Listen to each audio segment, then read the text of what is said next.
Hola, hola, ¿cómo están? Bonito jueves. Aquí muy felices otra vez más de estar pudiendo platicar con Luis. Hola, hijo, ¿cómo estás? Muy bien, muy contento de estar aquí. Igual, como dice mi mamá, pudiendo platicar otra vez. Pues aquí, fíjate, Luis, que el otro día que me senté ahí en el parque a platicar con tu tía Ale, que estaba con sus niños chiquitos, hablamos de diferentes cosas y ella que están ahorita sus hijos chicos me dice, es que a veces, pues, ¿cómo no te enojas? ¿Cómo te controlas y tal? Y dije yo, ay, caranchos. O sea, como que lo primero que hice fue regresarme a cuando ustedes estaban chiquitos y pensar en mí y a la torre. O sea, me acordaba y me venían flachazos de todas las ocasiones en las que me ponía, pero como pantera y, y cómo ni siquiera sabía controlar. Y cómo hoy pues sí me enojo, pero creo que ya no exploto, ¿no? Sí. O le he sabido poner nombre al enojo. No sé, el tema, lo más importante creo aquí es reconocer que es una emoción que existe, que el enojo existe y que generalmente hay algo que lo va a detonar. Pero también existen otras emociones. Hay emociones que nos fascina ver en los demás. O sea, qué chulada es verte a ti cuando estás contento o ver a alguno de tus hermanos cuando esté emocionado, cuando llegan cantando, cuando todo es miel sobre hojuelas. Qué lindo. Pero qué susto ver cuando uno de ustedes está enojado. Patitas, ¿pa' qué te quiero? Pélate, Tintán. Entonces, que entendamos que, que hay emociones contrastadas, que las personas tenemos claroscuros y que no creo realmente que el enojo sea malo. ¿Cuál es tu percepción del enojo? ¿Cómo vives el enojo? ¿Cómo vive un chavo de tu edad esa sensación de malestar, pues de enojo? A ver, primero me estaba acordando de cómo eras, déjame acabo de apuntar, es que se me olvida. Ujú. Pues hasta tú has madurado en la manera en la que canalizas el enojo, ¿no? Hay un TED Talk padrísimo de Anthony Metiver, se llama, por eso saqué mi celular para Ujú. apuntar el nombre, y habla justo de los pensamientos Mm. y cómo los canalizamos. El título del TED Talk, déjame te lo digo porque si no me acuerdo y no quiero dar información. Dos preguntas fáciles para silenciar los pensamientos negativos. Anda. Así se llama Ay, qué padre. el Bueno, TED Talk. ya me lo echaré. Y al principio dijiste que no sabías si ya le habías puesto, dijiste nombre, ¿no? No sé si ya le había puesto Nombre al enojo. nombre al enojo, dijiste, o no sé si ya le Ajá. había puesto Sí, o sea, algo, al detonador de mi enojo. exacto, algo así dijiste que cuadra con esto. Dice las dos preguntas. La primera es, ¿estos pensamientos me suman? Y la segunda es, ¿estos pensamientos cómo se comportan? Mm. Y es una actividad de introspección, ¿no? Al Ok. final. Yo creo, conforme con lo que has avanzado en el tiempo, madurando, sin saber de este TED Talk, porque definitivamente no tenías, bueno, no sé si tenías ni idea, creo que No, no no, lo conocía. como muchas veces hay varios pensamientos que se nos olvida, o sea, que queremos reaccionar de manera emocional 100%. Y sí es cierto que las emociones conducen la gran mayoría de nuestras decisiones, pero Ujú. sí soy muy pro de este ejercicio de introspección en el que puedas analizar y pensar si estos pensamientos te suman y segunda, estos pensamientos cómo se comportan. ¿Cómo vive el enojo un joven de mi edad? Me preguntaste, ¿no? Yo creo que cómo vive el enojo, pues todas las personas viven en el enojo, perdón. Eso sí creo de manera diferente. Ujú. Sí creo que cada quien, a través de su carácter, su manera de pensar Temperamento. o como quieras llamar, canaliza el enojo de manera diferente. Que si hay una correcta o una incorrecta, no sé, no soy experto y no me quisiera atrever, pero respondiendo a la pregunta ¿cómo la canalizo yo? Hay veces que me toma mucho más tiempo que otras. Pero Luis, yo me quiero regresar tantito a lo que estabas diciendo hace unos segundos, donde dices, es que hay que tener capacidad de reflexionar en si nos suma o no. A la torre, ¿tú crees que yo cuando estoy punto pantera me da el cerebro para recapacitar? Mis revoluciones van a 1000, que reflexionar si me sumo, me resta, si ahí lo que quiero es linchar al primero que tenga enfrente. ¿Cómo se le hace? Y a lo mejor tú tienes un temperamento un poco más ecuánime. A mí yo también no. Me cuesta mucho. Yo no. O sea, a mí me pones a reflexionar y te aviento la chancla, porque no me pongas a reflexionar si siento que sale lumbre de mis oídos, de mi alma y de mi corazón. Ahora, me vino a la mente una vez que me enojé muchísimo con papá cuando éramos pues, más jóvenes, ¿no? Uh-huh. Y estaba yo, saqué todos los demonios de Tasmania que pudieron haber dentro de mí. Y él solo volteó y me dijo, calma, lo hablamos mañana. Y yo decía, ¿cómo que lo hablamos mañana? La furia juvenil tiene que salir ahorita. Y yo, ¿cómo que mañana? ¿Qué te pasa? No sé qué. Y él nomás me sobaba y me decía, mañana hablamos. Mañana hablamos. Y al día siguiente, la neta, a mí ya se me había olvidado. O sea, yo me fui a dormir, dije, pues si ya no quiere hablar, pues seguro ya ni le estorbó tanto, ni le va a pensar, ni nada. Ya se le olvidó hasta el pleito, pues a mí también, a dormir a gusto. Y al día siguiente en la mañana, papá estaba todo serio y yo decía, qué raro que no ya se nos había olvidado el enojo. O sea, que no ya anoche que nos dormimos, ya se había acabado el enojo. Entonces volteo y le digo, hey, buenos días, ¿qué ondis? ¿Qué quieres desayunar? Y me acuerdo que me volteó y me vio, ¿qué no íbamos a hablar hoy? Y yo, ¿de qué? Y me dice, ayer tuvimos una discusión fuerte.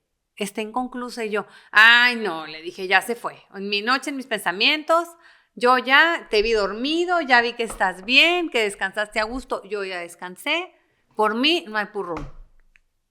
Y volteó y me dijo, no lo puedo creer. ¿No te diste cuenta todo lo que dijiste anoche? Y yo, no, pero ya pasó, ¿no? Y me decía, ¿cómo que ya pasó? Te salieron alebrijes y rebujos por la boca. Y yo, pero fue ayer, no hoy. Hoy ya hay un nuevo sol, están los pajaritos de la mañana cantando, ya pasó. Y fui con una persona que estaba muy preparada y me decía, Arana, me estás hablando de los temperamentos. Tu marido es mucho más secundario, reflexivo, no explota. Tú eres primaria al 1000. Tú, ¡guapo! Estalló Hiroshima y Nagasaki y ya. No. Entonces decía yo, a la torre. Entonces, en verdad, y él me decía, tu papá me decía, en verdad se te olvidó, o sea, ya se te olvidó, no hay burrón, no o sea, perdonaste ya, no hay ni un sentimiento en ti. Yo. No. No hay. O sea, hay un sentimiento de que quiero que te vaya muy bien en el trabajo y que qué bueno que dormiste porque yo también. Entonces no era tan grave. No, o sea, no hubiéramos podido dormir ni tú ni yo si fuera grave. No fue grave porque pudimos dormir a gusto los dos. Entonces, intenté en aquel entonces comprender y decirle, pero en ti quedó algo. Y me dice, pues mucha reflexión. O sea, hay cosas muy lastimosas que dijiste. Y yo, olvídalo. Entonces yo creo que también tenemos que aprender a medir nuestro temperamento, o sea, a controlarlo y a aprender a poner el switch de off, y no porque no debas sentir. Y hay algo que me gustaba mucho por ahí en algo que leí y decía, sentir no es hacer. Tú puedes sentir una rabia, pero no puedes hacer algo que lastime al otro para que sienta la misma rabia que tú, ¿no? Entonces, pues nada, me regreso a eso que dices, cada uno es diferente. Me quedó claro en aquel entonces que tu papá tiene una capacidad de reflexión más grande, que yo lo único que necesito es sacar a mis alebrijes y a mis rebujos y chacarrón, sí. ¿No? Entonces, yo quisiera saber si en ti como chavo, o a lo mejor ya ahorita que estás más maduro, que a lo mejor en preparatoria, que me hiciste ver mi suerte, tus furias eran más desde la inmadurez o verdaderamente desde un enojo real. Y algo bien curioso que leía y que considero bien importante para todas las mamás. Si nosotros como mamá no gestionamos nuestras emociones, nuestros enojos, nuestras rabias, no le vamos a permitir a nuestros hijos gestionarla. Y es bien curioso, pero dentro de lo que leo, fíjate cómo el enojo contenido en muchos jóvenes terminan en casos de depresión bien dura. Entonces, mi invitación es la siguiente: tratemos de verdad de conocer nosotras como mamá qué nos detona, no pelearnos con sentirnos enojadas. No pasa nada si nos enojamos, pero no tenemos por qué lastimar a otros. Y a la larga, a lo mejor, el no reconocer nuestro enojo o el no trabajar esa emoción, podemos arrastrar sin querer, queriendo, a nuestros hijos en ese enojo, en esa depresión, en esa rabia que me parece que puede ser injusta. Sí. A ver, de lo que dijiste de lo que te pasó con papá de más chicos, yo no soy justiciero, ¿verdad? Y no soy quien para decir que está bien o que está mal. Pero como yo pienso creo que algo que es súper peligroso es hablar las cosas enojado. Uh-huh. ¿Sabes? O sea, totalmente. Decir las cosas enojado.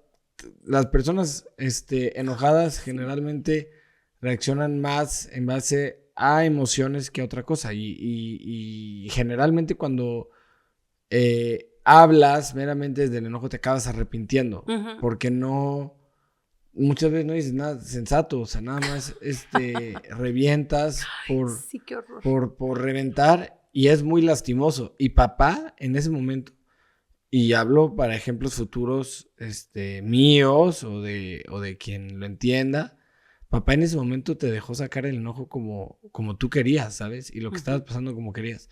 Que si está bien o que está mal, pues no sé, o sea, esa respuesta yo no la sé. Pero papá te dio tu espacio, ¿sabes?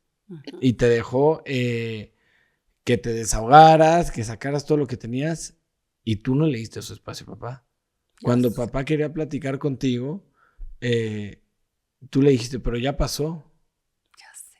Y eso está, o sea, te digo, no soy justiciero, pero, ya sé.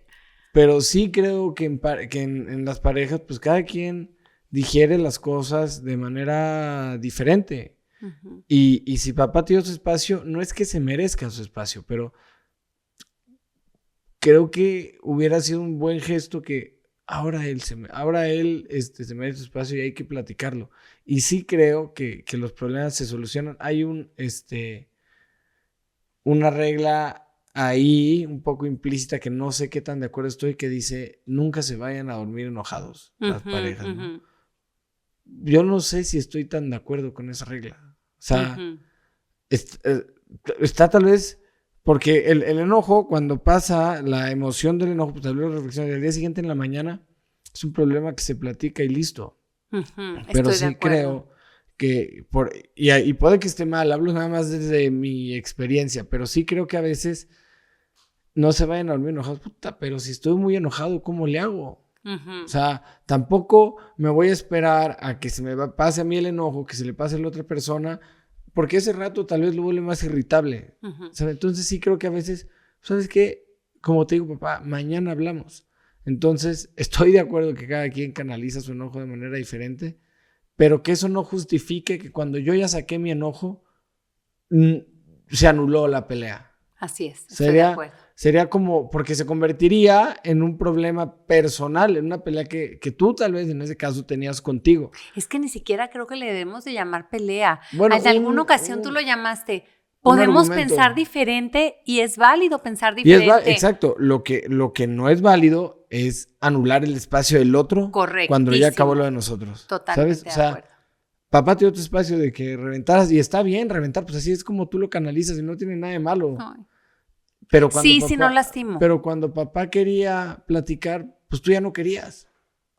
Por sangrona, por cobardita. Exacto. Por cobarde regresar a una reflexión que muy probablemente me hubiera llevado a encontrar algún miedo, Por ejemplo, alguna fragilidad, alguna vulnerabilidad que tontamente no queremos mostrar muchas veces. Yo sí creo que muchas veces cuando reaccionamos así, ¡fua!, detrás de ese enojo hay algo que nos está vulnerando, hay algo que nos está rompiendo, hay un miedo gigante de no controlar el momento, de perder el control de la situación, de no tener incluso la razón ante algo. Entonces, y ahí me habla de lo prisionero que podemos ser nosotros mismos, de nosotros mismos, del miedo, de la fragilidad, de la cerrazón. Ay, no sé, me parece que debiéramos de ser como humanos mucho más libres. Y por eso creo que no es madurez, es conocer la libertad. Cuando tú conoces o cuando estás en búsqueda de esa libertad para amar, es mucho más fácil que no tengamos miedo, es mucho más fácil que no alimentemos. Pero sí creo que detrás de, y voy a hablar de mi propia agresividad, no sé si para las personas que en su momento se han sentido enojados, molestos o lo que sea, tengan sus propias razones, pero si yo con mucha honestidad me voy adentro, sí creo que pueden ser en momentos en los que, o pudieron haber sido momentos en los que me sentí rota, frágil, sin una brújula, en alta mar sin remos. Entonces, digamos, como les digo yo, crispy, ¿no? O sea, muy... erizos, como dicen. Ajá. Entonces, ¿no?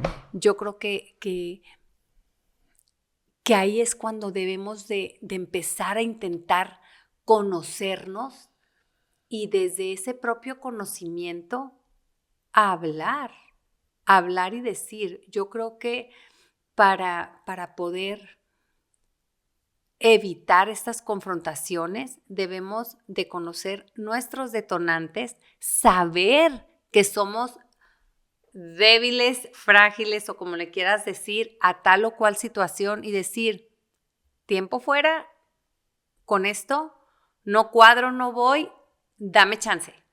Antes de decir, te estoy oyendo y es como cuando escuchas la olla express que estás y no le apagas. Si no le apagas va a explotar. Si le apagas poco a poco, se va a bajar la presión y no va a explotar la olla express. Y muchas veces nosotros podemos estar escuchando algo que nos esté encendiendo y no dices, espérame tantito. Entonces, y ¡puf!, estalla, ¿no? Entonces, el saber decir, espérame tantito, no estoy entendiendo y me estoy sintiendo demasiado irritable. Dame chance de digerir lo que me estás diciendo. Sí. Y ahí es como si le apagaras a la olla y entonces deja el chillido de estar y esa presión creciendo, ¿no? Y está bien, o sea, a ver, nos estamos metiendo a conflictos, o sea, el enojo casi siempre canalizado entre dos personas, que pues, sería un argumento o un conflicto. Pero no me refiero a la pareja, me refiero hasta con los hijos, sí, en el trabajo. O sea, entre dos personas no necesariamente es tu pareja. Uh-huh. Dos personas pueden ser tú y un amigo, tú y una amiga, tú y un compañero hijo, de trabajo, un hijo. Sí, o sea, tú y quien sea. Un papá, una mamá. Y quien quieras. O sea, entre dos personas, llámesle como le quieras llamar. Pero sí creo que también tú te mereces y te puedes dar tu espacio, ¿sabes? Te puedes dar tu espacio, pues justamente para no hablar en caliente. Así. O sea, para hacer tu momento de introspección y decir, ¿cómo era ¿me suma o no? Estos pensamientos me suman, responderte y cómo se comportan. Y ya que aterrizas el pensamiento, pues ya es más fácil proponer una solución. Y esto es, siempre me voy con ejemplos físicos de algún ejercicio en particular, pero creo que se puede relacionar con cualquier problema. Es un libro que se llama, de David Goggins, que dice, They Can't Beat Me, se llama el libro. Es un gran libro también. Y la teoría va más o menos así, que dice el mismo David Goggins que cuando estás haciendo un esfuerzo físico muy grande, siempre llega un punto en el que sientes que ya no puedes. El que dices, me voy a tronar. Creo que él usa la palabra, no me acuerdo cómo usa la palabra, lo voy a decir como me acuerdo. Tendría que volver a leer el libro y por ahí lo debo de tener subrayado, pero de momento es como lo reflexiono. Y llega este punto, que es la cumbre donde dices, ya no puedo. En un esfuerzo físico es ya no puedo. En un conflicto personal puede ser el punto quiebre de cualquier discusión, ¿no? Y cuando tú aceptas que ya no puedes, o sea, dices, pues sí, ya no puedo, pero ya no puedo, pero voy a seguir. O sea, como que la ansiedad de sí, ya no puedo, pero estoy pudiendo. O sea, ya no puedo. O sea, el aceptar que estás ante una incomodidad muy grande. Obviamente, en un esfuerzo físico pues es de inmediato, o sea, es mucho más rápido, Es estar corriendo, es un sprint, decir, ya no puedo, o sea, es más rápido que una discusión. Pero sí creo que siempre llega un punto en el que es un pico, pero que si aceptas el pico, dices, ya no puedo. O sea, aceptas que ya no puedes, pero sigues, dices, cabrón, sí puedo. Y todo viene de la aceptación, o sea, aceptar que no puedes y aceptar que pues hay cosas, pues que te pueden ganar. Y creo que en una discusión es igual, o sea, aceptar que ahorita no quieres discutir, aceptar que sí, y bueno, y él dice que este es un rebound, o sea, que cuando aceptas que ya, o sea, que ya no puedes, pero que te diste cuenta que pudiste, te da para arriba. Es como un shot de que sí pude. Un shot de que, pues sí puedo, y es claro. Como un segundo aire, nomás. Y creo que en las discusiones es así, o sea, si tú te vas con el no puedo, pues es un punto de explosión y de máxima ansiedad, de decir, no puedo, no pude. ¿Sabes qué me vino no pude, ¿sabes? No pude, o sea, chingado, no pude. Y creo que en las discusiones es igual. Te aguantas algo, la otra persona está aquí y tú en lugar de darte tu espacio, dices, puta, que no puedo. Ay, Jesús. Se tronó muy fuerte. Dices que no puedo. Y paras el ritmo y caes. Y volver, o sea, en cambio dices, no puedo, no estoy pudiendo. O sea, aceptar que hay cosas con las que no puedes es un segundo aire para decir, no puedo, pero va a pasar. Y lo vuelves a hablar al día siguiente. Fíjate que leí algo bien interesante de la relación de las mamás con los hijos y decía que muchas veces cuando los hijos pierden la calma o se sienten demasiado tristes, el confrontarlos resta muchísimo. O sea, el decir, y ponían el ejemplo de una mamá con 2 niños chiquitos, ¿no? Que un día de puente, un viernes, la niña, la hermanita, invitó a 2 amiguitas. Entonces el niño, por más que la mamá les dijo, oigan, mañana pueden invitar amiguitos, inviten amiguitos para jugar. Y al niño le valió y no invitó. Y la niña sí, le tomó la palabra a la mamá e invitó a 2 niñas. Y que estando ahí, el niño llegó y le dijo, es que no puede ser porque mi hermana tiene a 2 amigos. Y que la mamá le dijo, pues tú por bruto, o sea, yo te dije que invitaras. Y que ahí detonamos en nuestros hijos un enojo innecesario, porque los estamos confrontando, sobre todo cuando los niños son pequeños, que ahí lo que nos sugieren es decirle, te entiendo. Quizá no te dije con suficiente tiempo o quizá no te diste el tiempo para pedir ayuda de a quien querías invitar. Para la próxima semana o dentro de 15 días que podamos invitar a alguien más, lo hacemos con tiempo y seguramente no te vas a sentir como te sientes hoy. ¿Te parece si vemos una película? El decirle a un niño, te entiendo, le ayuda al niño a drenar toda su enojo que tiene principalmente contra él mismo por algo que él no hizo, que fue invitar. Y a lo mejor, decían, el niño tuvo sus razones para no invitar. A lo mejor en el momento no se sentía con ganas, se sentía molesto con los amigos que hoy está extrañando porque no vinieron y tal. Pero el enojo también se puede trasladar hacia la hermana. ¿Por qué? Pues porque mi hermana, qué lista que sí invitó, cómo tuvo esa habilidad para invitar, habilidad que yo no tuve, entonces le tengo celos y los celos te provocan enojo. ¿Me explico? Sí. Entonces, que los papás tenemos que ser mucho más abusados para enseñarle a nuestros hijos a gestionar esa emoción y decirle, te entiendo. Que una vez, y obviamente también para los jóvenes, ¿no? El decirle, te entiendo que estés enojado, te entiendo. Y en realidad buscar entenderlos, no darles el avión, ¿no? Sino entender cuál fue el motivo que lo tiene tan enojado para que él drene su enojo. Para que él drene su enojo desde alguien me está comprendiendo, algo que ni siquiera yo ahorita estoy siendo capaz de comprenderme. Hay remedio. No, digamos que es ese, al decirle tú a alguien que está muy enojado, entiendo que estés enojado, le estás dando esperanza a esa persona para comprender su propio enojo, que muchas veces no entiende.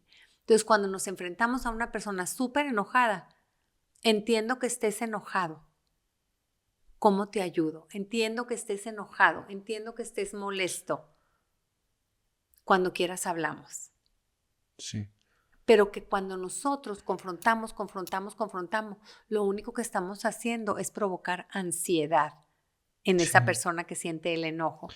Entonces, pues nada, el no confrontar, sino el llegar a un diálogo desde el amor, desde la comprensión. Y algo que me llamó muchísimo la atención, estar enojado no es estar en desamor. Claro que no. Mucha persona entiende el enojo como un... Ya no me quiere. Y preocúpate cuando sean indiferentes. Ay, sí. O sea, digamos que como decía la canción, odio quiero más que indiferencia, ¿no? Me da risa que siempre saco canción. No, siempre hablo de deportes, ¿no? Está bien.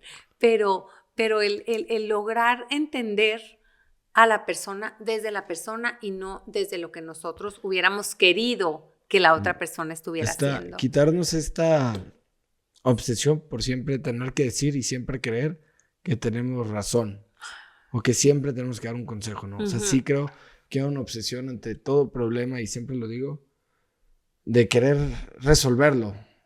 O sea, de querer resolver el problema a una persona, y muchas veces la solución que proponen es como, o sea, nomás quiero que me escuches a veces. O sea, no... Y es lo que tenemos Exacto, que o sea, hacer. Muchas veces, oye, pues ahí me pasó esto.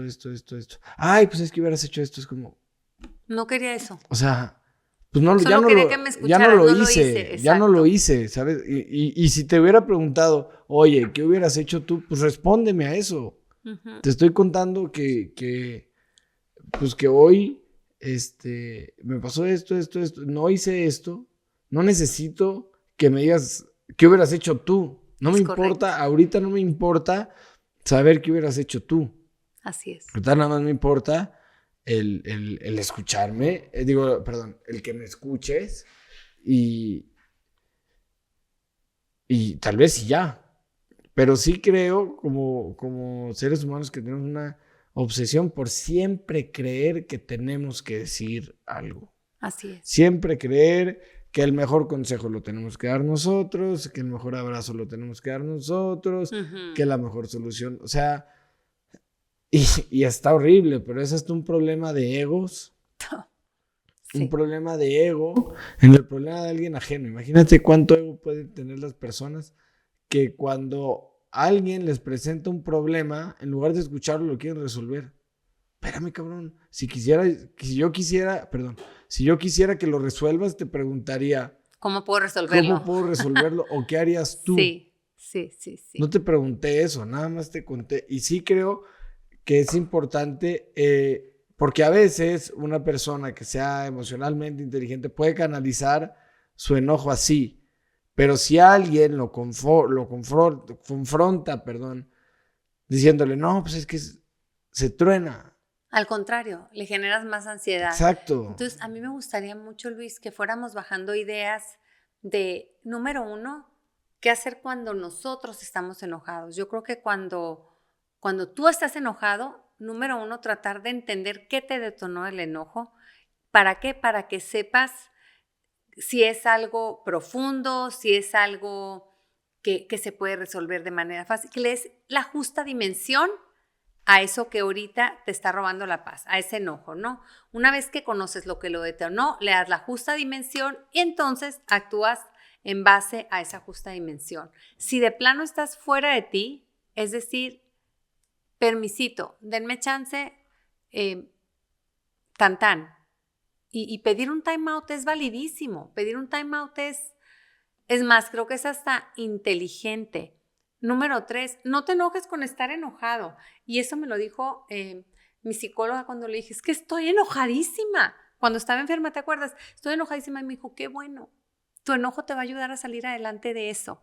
Entonces, yo creo que mientras usemos ese enojo para ser más fuertes, para ser más resilientes, para usar ese enojo como adrenalina para salir de esa situación que nos está provocando el mismo enojo, está fregón.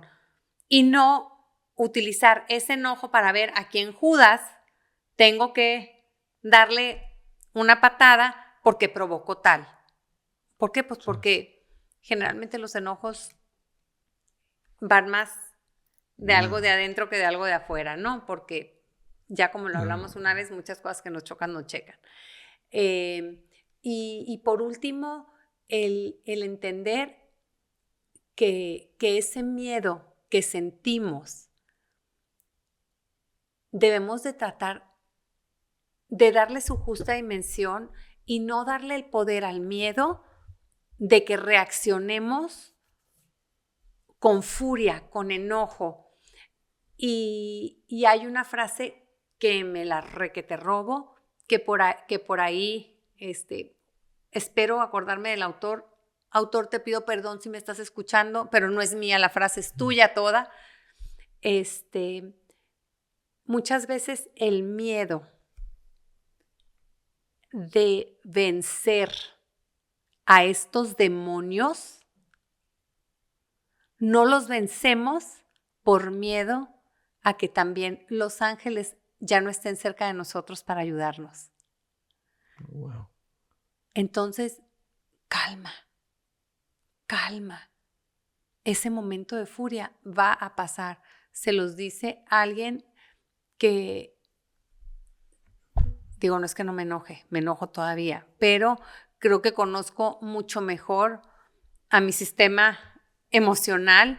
Sé cuando algo me va a detonar y de verdad me pinto de colores, pélate tintán, me meto a la cocina, me salgo a caminar, me voy al súper, da igual, me alejo de esa situación de estrés o de miedo para agarrar aire, retomar y entonces darle el justo valor a eso que me estaba a punto de explotar. Entonces quisiera, Gordo, que tú también, yo hablé por mí, hablé desde donde yo me conozco, desde donde yo he aprendido a gestionarme, pero obviamente, pues yo sé que a ti no te gusta que pida perdón, pero si en algún momento como mamá me he equivocado en mis malas reacciones, que seguramente de chiquitos ustedes tuve muchísimas malas reacciones, cuando volteé y le dije a aquel niño, no me grites, en un partido de fútbol el niño ni sabía que yo me lo tomé personal y no era personal, o al niño que me acuerdo perfecto, al que tumbó a tu tía María de aquel tobogán que le abrió la ceja y que yo, eres un tonto, y que le di 3 manazos al niño porque a tu tía María le salía sangre de la ceja rota. Entonces, pues muchas cosas que viví por esa furia juvenil de tener miedo a que algo le pasara a mi hermana, o me acuerdo perfecto en una ocasión que sonó la alarma del internado en el que estábamos y estaba tu tía María ahí y sonó la alarma y yo sentí pavor de que fuera un incendio y de que tu tía María se quedara atrapada en el edificio. Entonces todo el mundo corría para abajo, pero yo corría para arriba porque estaba tu tía María ahí. Entonces yo quería asegurarme de sacar a tu tía María de su cuarto. Cuando me vio la monjita me dijo, pero vas en la ruta. Y yo, quiero a mi hermana, tu hermana ya está abajo. Y yo le decía, no te creo. Y me acuerdo que me agarró el brazo y yo sentía y me empezó a jalar para abajo. Y sí, María ya estaba abajo, pero el ir contracorriente muchas veces por miedo y al haberle gritado a la monja por ese pavor que tuve, yo creo que si maduramos nuestras emociones, sí reaccionamos de manera distinta y generalmente mucho más positiva. Sí, bueno, ahí yo creo que también entra un poco del instinto de supervivencia, pero esa va a ser una conversación para otro día. Ajá, sí. Qué padre manera de cerrar. Yo lo único que agregaría a las dos cosas que acabas de decir es, cuando estamos en esta situación es muy difícil en ocasiones tenerlo así, pero hacerte la pregunta de, ¿estos pensamientos me suman? Y la segunda, ¿cómo se comportan estos pensamientos? Y creo que es muchas veces de los problemas que exponemos o que llevamos hacia los demás, perdón, se resuelven desde dentro. Y sí creo que hay que tener ese momento de introspección para saber cómo estás por dentro, ¿no? Uh-huh. Segundo, el saber que no siempre tenemos algo que decir. Uh-huh. Cuando una persona está enojada, o sea, no enojado, pero quiere desahogarse con nosotros, a veces en nosotros decirle, yo hubiera hecho esto, pues puede empezar un conflicto. Entonces, muchas veces las personas, más que les resuelvas la vida, necesitan que las escuches. Entonces, eso es lo que yo creo y opino del enojo. Pues muchísimas gracias. Ojalá por ahí nos puedan comentar y retroalimentar, porque seguramente tú tienes tu propia versión de lo que es el enojo, de cómo gestionas el enojo, y quizá puedas ayudar a muchas de las personas que nos escuchan, que nos leen y que nos acompañan cada jueves a gestionar de mejor manera esa parte del temperamento con la cual de repente nos conflictuamos. Que tengas muy bonito jueves, que Dios te bendiga. Besos. Bye.